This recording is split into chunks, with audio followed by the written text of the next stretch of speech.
Ada kisah yang lain Bapak Ibu sekalian, seorang budak, ginukil juga, dia sangat soleh. Karena solehnya, waktu lagi diperjualkan, belikan di pasar, maka ada seseorang orang soleh juga kaya beli dia. Lihat ini orang kelihatannya soleh. Ucapan-ucapannya selalu mengucapkan nama Allah. Diajak ke rumahnya orang soleh ini, orang kaya, lalu dikatakan, pilihlah tempat yang kau mau. Ada banyak budak-budaknya yang pekerja, pilih yang kamu mau. Dia tunjuk tempat yang paling pojok dan sudah agak rusak. Dia bilang ini saja. Kata tuannya, kenapa kau pilih tempat ini? Dia bilang karena tempat ini akan menjadi indah kalau digunakan berhubungan dengan sang raja, Allah subhanahu wa ta'ala. Kata tuannya, baiklah terserah. Diperbaiki sama dia, kemudian dia mulai ibadah. Tuannya satu malam merasa gelisah. Dia tidak bisa bergerak, ya, tidur maksudnya. Maka dia bilang, saya keluar, saya kontrol rumah, saya lewat di rumahnya atau di ruangannya budak gitu. Saya lihat atap rumahnya seperti terbuka dan ada cahaya yang masuk ke dalam. Malam hari, zaman dulu tidak ada penerangan lampu kayak kita. Maka dia bilang, saya intip di celah-celah dinding ruangan tersebut, saya temukan orang itu sedang sujud kepada Allah dan cahaya sedang turun di atas kepalanya. Maka saya dengarkan doanya dari malam sampai pagi. Dan selalu dia ucapkan, setiap dia minta hajat, lalu dia mengatakan, ya Allah, penutupan doanya, sesungguhnya kalau bukan karena haknya Tuanku sekarang ini, yang aku harus berikan, maka aku akan habiskan seluruh umurku ibadah kepadamu. Maka ini orang sampai menjelang subuh baru dia tinggalkan. Setelah didengarkan doa-doa yang indah dari budak ini, kemudian dia pulang ke rumah, ke kamar tidurnya. Istrinya tanya, kemana saja? Dia bilang ceritanya seperti ini. Istrinya awalnya tidak percaya. Dia bilang, baik, besok malam kita sama-sama ke sana. Besok malam diajak istrinya, dilihat. Terjadi hal yang sama. Cahaya yang terang, orangnya lagi sujud, dia ucapkan kalimat-kalimat doa yang mulia sama. Akhirnya mereka sepakat suami istri, kita bebasin aja budak ini. Ketuk pintunya menjelang subuh, kami sudah dengarkan doamu semalam, kami bebaskan kamu. Maka dia tiba-tiba mengangkat kepalanya ke langit, mengatakan, ya Allah, kalau seandainya setelah ibadahku yang aku kerjakan kepadamu ini mengganggu hubunganku denganmu, matikanlah aku. Tiba-tiba meninggal orang itu. Tiba-tiba meninggal. Tapi di sini saksi bahasan adalah bagaimana kedekatan seorang budak pun posisinya, dia seseorang yang sangat miskin, susah diperjualbelikan, tapi kedekatannya dengan Allah tidak mengganggu pekerjaannya, dan itu tidak penting bagi Allah subhanahu wa ta'ala. Seseorang harus tahu masalah ini. Kisah yang lain disebutkan, ada seseorang miskin, punya anak sekian, beberapa orang. Ini kisah-kisah salafus saleh dulu.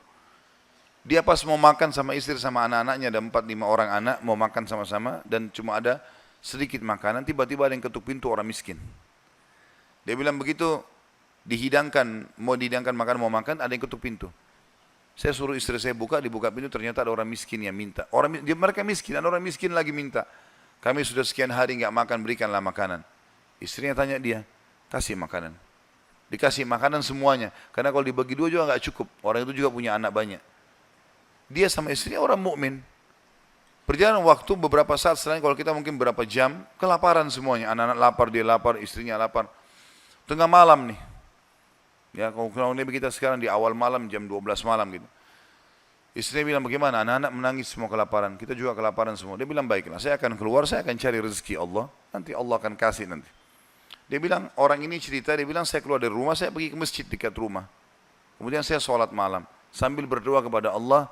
Dan kalimatnya, saking manjanya sama Allah mengatakan, ya Allah, sesungguhnya engkau tahu, kalau saya dan istri saya dan anak-anak saya kelaparan malam ini. Jadi bahasanya semua dirincikan, minta kepada Allah pada hal-hal yang kecil pun, minta makanan kepada Allah.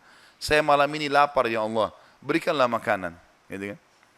Dikatakan dalam kisah ini, ada seorang amir bisa kita katakan raja atau gubernur wilayah itu, sudah seminggu gelisah, mau bertobat kepada Allah. Sudah seminggu gelisah mau bertobat kepada Allah. Maka dia pun gelisah. Amir ini malam itu dia nggak bisa tidur. Dia keluar, dia ambil makanan terbaiknya, harta terbaiknya dari emas berkantong-kantong dibawa sama dia. Dia bilang, ya Allah, sebagai bentuk taubatku kepadamu, maka aku akan membagikan ini kepada orang yang membutuhkannya malam ini.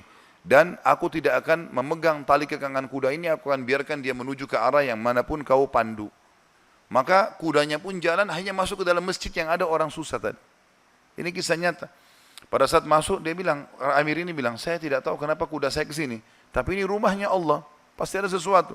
Dia bilang saya turun dari kuda, saya masuk, saya temukan orang itu lagi berdoa. Dan doanya minta makanan. Maka saya pun berkata kepada orang tersebut setelah dia salam, saya sudah dengarkan doamu, dan saya salah satu hamba Allah, dia bilang, dan saya pemimpin amir ya, wilayah ini, saya niat taubat dan saya ingin memberikan ini, maka saya berikan kepadamu. Ambillah harta ini, uang ini cukup untuk dia menjadi orang kaya karena banyak sekali, dan makanan juga sudah cukup. Dan dia bilang, amir ini bilang, pemimpin ini bilang, kalau seandainya kau butuh apa-apa datang ke istana saya saja. Jawaban orang itu di depan raja tadi, pemimpin wilayah ini, dia bilang, kalaupun saya butuh, saya tidak akan datang kepada anda, tapi saya akan datang kepada Tuhan anda dan Tuhan saya, Allah yang telah membuat anda datang malam ini membawakan makanan. Coba kita bayangkan kalau kita di posisi orang ini, teman-teman sekalian. Kalau misalnya kita lagi punya hajat, kemudian ada satu orang yang kaya datang kepada kita. Kemudian dia menawarkan kepada kita solusi, misalnya kita terlilit utang, atau misalnya kita mau bayar rumah sakit, atau apa saja. Lalu datang orang mengatakan, baiklah saya akan bayarkan. Mungkin pikiran kita pendek sampai di situ. Kita akan mengatakan, baiklah. Apalagi dia bilang, pokoknya butuh apa saja datang ke saya. Ini nomor telepon saya. Saya yakin kita akan lupakan Allah itu. Kita akan ke orang itu. Ambil pelajaran dari orang soleh ini. Di depan orang itu dia mengatakan, saya tidak akan datang kepada anda, tapi saya akan datang kepada Allah, Tuhan anda dan Tuhan saya yang telah membuat anda datang membawa makanan malam ini. Jadi justru kalau sudah dapat solusi, jangan malah jauh dari Allah ini. Malah harusnya jadi lebih dekat kepada Allah SWT. Allah mudahkan seorang dokter, resepnya bisa membuat kita sembuh, bukan karena resep dan dokter itu, tapi karena Allah SWT yang ingin itu. Gitu kan? Harusnya kita jadikan sebagai momen untuk lebih dekat lagi kepada Allah. Dan kita mengatakan, ya Allah, sebagaimana engkau mudahkan dokter ini menjadi penyebab aku sembuh, maka mudahkanlah setiap kali aku mengalami sakit misalnya, maka kesembuhan datang dari sisimu, bukan lagi dari dokter atau dari obat itu.